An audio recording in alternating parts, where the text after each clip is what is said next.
Punjab government तो कह रही है कि हमने कोई कंटेनर नहीं लगाए, तो आप कैसे पहुंच रही? अस्तगफिरुल्लाह, मैं कहती हूँ इतने बेगैरत लोग हैं। खान साहब ने इनका सही नाम रखा है। एक तो ये पक्के मुंह वाले झूठे हैं, ऊपर से बेगैरत भी है। मतलब एक तो होता है ना मेन सड़क बंद करना, मेन सड़क बंद है, गलियां तक बंद है। ये छोटी पिकअप होती है, पिकअप वो लगा के गलियां बंद की हुई हैं। उसको हमने पूछा भाई तुम लोग को गलियां खाने का शौक है? पुलिस वाले को कहता बाजी हम क्या करें, हमारी नौकरी है। मैंने कहा भाई नौकरी कैसी नौकरी है, सारा दिन लोगों ने रोजा रखा हुआ था, रमजान में शर्म कर लो, सारे रास्ते बंद करके बैठे हो। कहता है पंजाब हुकूमत का ऑर्डर है। मैंने कहा पंजाब हुकूमत को खड़ा करो गालियां खाने के लिए। कहता है ऐसा करें हम हमें गालियां दे लें। अच्छा, आप कहाँ से आई हैं और कितनी वहाँ पे रुकावटें आपको देखनी पड़ी? सलमान, हम यहाँ पे कुछ पीछे आई हॉस्पिटल का दादा दरबार के पीछे तरफ, वहाँ पे हमने उनकी पार्किंग में गाड़ी खड़ी की है। वहाँ से पहले पैदल चले, उसके बाद हमने 3 चिंचियाँ बदल लिया, 3 चिंचियाँ बदल के यहाँ पहुँचे। चिंचियों में बैठ के आए हम यहाँ पे।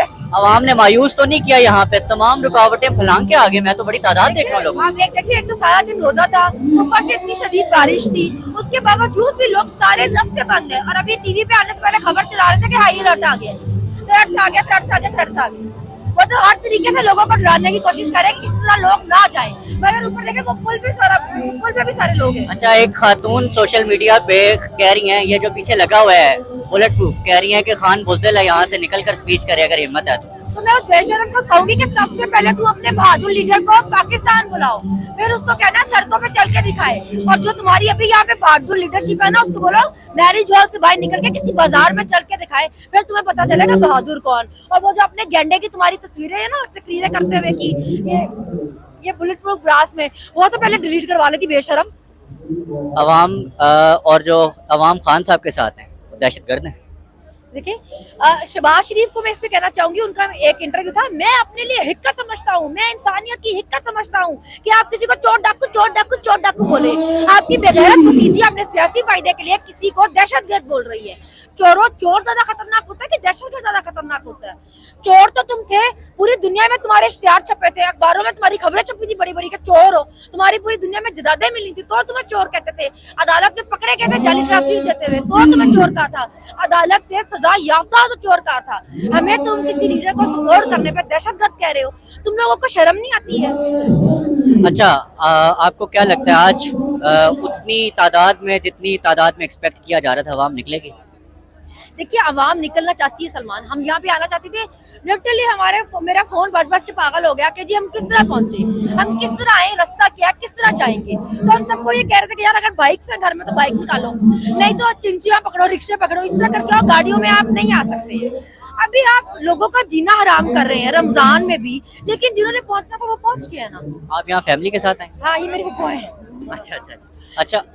अच्छा, मतलब अब क्या रास्ता रह गया आवाम के पास? देखिए, आवाम से दुश्मनी डालने वाली बात है ना, जानते बुझ के आवाम से। जब हमें इजाजत मिली है लीगली जलसा करने की, इंटरम सेटअप है, ऊपर से देखिए इनका तो काम ही नहीं है ये रुकावटें डालना। मतलब ये तो पार्टी बन सकते ही नहीं है, इनको तो किसी एक पार्टी के फेवर में होना ही नहीं चाहिए। ये रास्ता किस कानून के तहत बंद कर सकते हैं? तो अभी अदालतें कहाँ है? 12 बजे लगने वाली अदालतें भी कहाँ है? हमारे लिए लगे ना, हमारे लिए लगे। अजहर मशवानी का 48 घंटे से ज्यादा हो गया, कहीं कुछ पता नहीं लग रहा कहाँ पे। इसमें मैं सिर्फ यही कहना चाहूंगी कि जज साहब को कि अगर आपका अपना बेटा होता, आप 4 दिन का वक्त देते कि मंगलवार दिन उसको पेश कर दो। मंगल से पहले 3 दिन बनते हैं, तकरीबन 4 दिन। उन 4 दिनों का जिम्मेदार कौन है? अगर आप ऐसे फैसले देंगे कि 4 दिन बाद बंदे को पेश कर देना, जो गायब है, जिसके घर वालों को नहीं पता कहाँ है, जिसपे केस क्या है नहीं पता, जिसपे वारंट जिसके नहीं पता, जो पता नहीं कहाँ है, गुमशुदा है, आप उसको 4 दिन बाद कह रहे हैं मजे से कि पेश कर देना।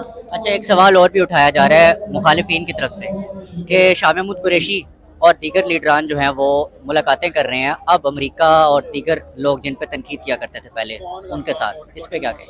देखिए, खान साहब ने हमेशा कहा है कि जो ट्रम्प जो गवर्नमेंट थी उनके साथ उनके बहुत अच्छे ताल्लुकात थे, और जो अभी ये जिनके साथ ये हमारे बाजवा और इनकी बाकियात मुआहदे की है, या जो भी उनको खान साहब के लिए गलत इन्फॉर्मेशन देते रहे अमेरिका को या इधर जहाँ पे भी, अभी जो लोग आ रहे हैं खान साहब के मुलाकात करने के, तो इंटरनेशनल मीडिया वाले होते हैं ज्यादातर लोग, या वो लोग होते हैं जो खान साहब को शुरू से फेवर में थे, जो इस रजीम चेंज को नहीं मानते थे। ये लोग इनकार नहीं कर सकते, अमेरिकन अपने सेनेटर कितने मान चुके हैं रजीम चेंज को, तो ये लोग ये बयानिया आपका नहीं बिकने वाला कि रजीम चेंज नहीं हुई, वो आपने करवाई है। जैसे हुकूमत में यहाँ पे सब लोग खराब नहीं थे, वहाँ इस तरह वहाँ पे भी कुछ ग्रुप होगा लोगों का जिन्होंने मिलकर कराया होगा, हर कोई खराब तो नहीं ना होता। अच्छा, IMF ने मजीद कर्जा देने से इनकार कर दिया। अब इनके पास क्या रास्ता है? करना ही था। जब चौका बंदा आपने बिठाया होगा जिसका कैलिबर कोई नहीं होगा, बस बकवास करनी जिसको आती होगी, बोंगिया मारता होगा, मैं जहाज में बैठा तो डॉलर नीचे आ गया, मार्केट ऊपर चलेगी। इस पे किसका शुक्रिया था? वो डफर जो उस डफर को लेके आए, जिनको लगता था शहबाज शरीफ बड़ा स्पीडी और वो डफर बड़ा काबिल है, उनके मुंह पे चपेड़े पड़नी चाहिए। ये जो इनका ना रिटायरमेंट के बाद मुल्क से बाहर जाना बंद होना चाहिए। ये रिटायरमेंट के बाद जब अपने मुल्क में रहेंगे ना, लोगों से जूती और गालियां खाएंगे, इनको अपनी औकात पता चलेगी। उनको पता है हमने अरबों की करप्शन करनी है, गुंडागर्दी करनी है, उसके बाद भाई भाग जाना है। बाजवा देखे ना बारे याशी कर रहे हैं ना अपने खानदान के साथ, तो क्यों डर पड़ेगा उनको? उनको पता है हमें कोई पूछने वाला ही नहीं है। आप तो नहीं गिरफ्तारी से खौफजदा? हमारे घर तो 3 दिन पुलिस आती रही है, हमने क्या गिरफ्तारी, हमें क्यों गिरफ्तार करना? हमने किसी की बहन भगाई हुई है? वही, किसी पर कोई इल्जाम नहीं साबित हो रहा, किसी सहाफी पे, किसी सियासतदान पर, बट ये कुछ हो रहा है। ये कुछ हो रहा है क्योंकि जो एक्शन लेने वाले अदारे हैं ना, जो चीफ जस्टिस साहब हैं, आप हमारी बारी कहाँ है? रात को अदालत लगाएं, 12 बजे ना लगाएं, सुबह दिन में लगा लें। माशवानी एक पूरे दिन उठाया 2:30 बजे, अगले दिन आप सुबह लगा लेते अदालत, अगर उस दिन नहीं लगाई गई तो। आपने मंगल को बुला लिया यार, इतनी ज्यादती। तो इस तरह जब करेंगे तो फिर लोगों के दिल में कोई इज्जत तो नहीं ना आनी, आखिरी नंबर पर फिर सही है। मरियम नवाज, राना सनाउल्लाह के कोई आखिरी पैगाम? उनके लिए पैगाम ये कि बीबी बहुत वो बकबक करती है कि जी लोग नहीं, तो मैरिज हॉलों में जलसे ना करो प्लीज, मैरिज हॉल में जलसे ना करो। मीनारे पाकिस्तान जलसा करके दिखाओ, देख लेते हैं तुम्हारे साथ कितने लोग, हमारे साथ कितने लोग। Thank you very much.